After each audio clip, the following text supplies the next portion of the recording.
All right, so here we go. We're going to check page 237 and 238 to kind of see how you did here. So let's take a look at number one. Circle the figures that are parallelograms. Now remember, parallelograms has opposite sides that are parallel. So if we look at this one and this one, those look parallel. And this one and this one, those lines look parallel. So this shape here is going to be a parallelogram. Now, if we look at this one, that's not parallel. These aren't parallel. We have nothing that is parallel. So that is not a parallelogram. Now, if we look at a square, we have this line and this line that are parallel. And we have this line, right? Square be a parallelogram. Now, let's take a look at this shape really close.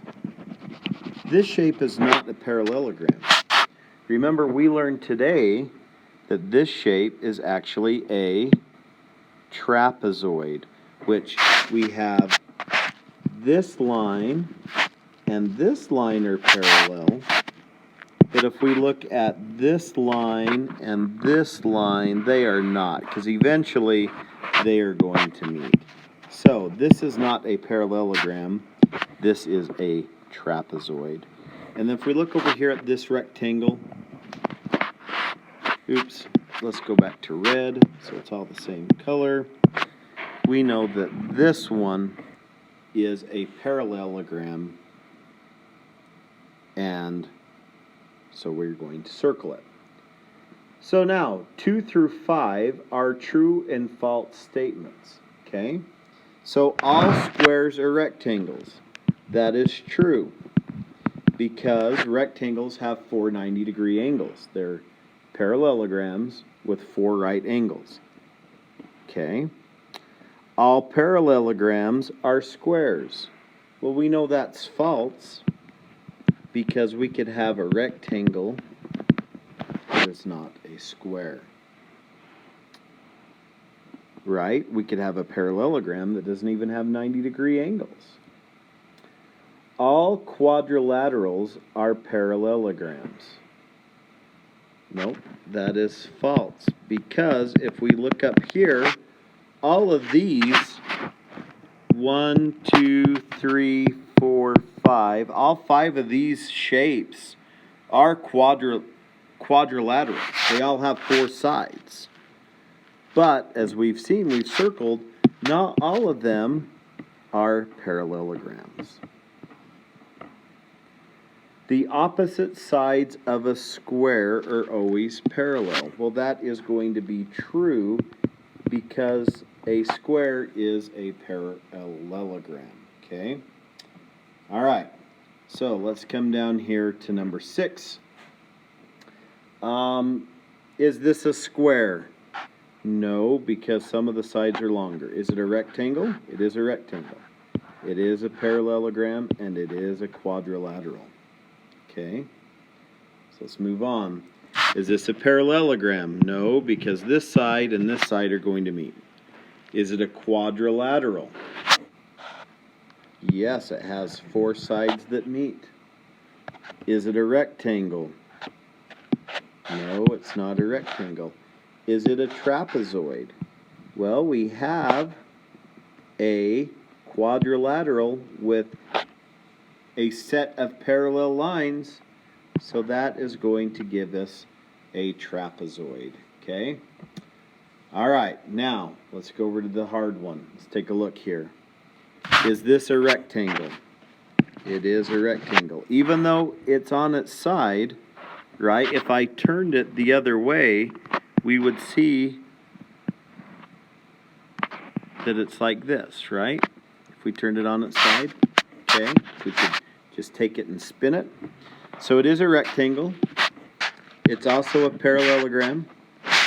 It's also a quadrilateral. And it is also a rhombus, okay? So that one was kind of tricky there. Hopefully you did okay. So let's scroll down here to our remembering page. Here we go. Okay, we're going to round each number to the nearest 100. Okay, so our nearest 100 is 5. So we're going to look to the number next door, and if it's 5 or up, we're going to go up. If it's below 5, then it's going to go down, and we're at 5, so it's going to go up. So we're going to take this 5 and we're going to round to 600. Okay, so let's find our 100. 7. We look at the number next door, which is a 4. 4 is less than 5, so it's going to go down to 700. Okay, number 3. Find our hundreds. It's a 3. We look at the number next door. It's an 8. 8 is bigger than 5, or it's 5 and up. So we are going to round up to 400. Okay. All right. Math Mountains. It's been a while since we've done a Math Mountain, so we're going to take a look at this. So Abby is baking 12 rolls. Okay. She makes 8 plain. She makes the rest of them with cinnamon. How many rolls have cinnamon? So, if she has 12, remember our Math Mountain, she's going to bake 8. What plus my 8 is going to get me to 12? And that is 4. Another way that we could look at it, right? She has 12. She's going to subtract 8, which would give us our 4. Cinnamon. So we're going to put 4 rolls with cinnamon. It's kind of a tricky one to spell. Add 2. Danny's has 9 CDs. He buys 5 more CDs. So he has 9. He adds 5. And what does he get? 9 plus 5 is 14. Okay. All right, so he has 14 CDs now. Okay. Number 6, 7, 8, we are not going to worry about, we are not going to worry about number 9 today, so we've got 3 more to do. 6, 7, and 8, which angles are larger than a right? Well, it looks like this is bigger, and this is bigger. I'm going to put angle B, and I'm going to put and B. Okay? Which angles are smaller than a right angle? I'm going to put angle A and C. And which angles are right angles? Remember that little helper right there? We're going to put angle E. Hopefully this worked well for you today. Good luck on the rest of your assignments.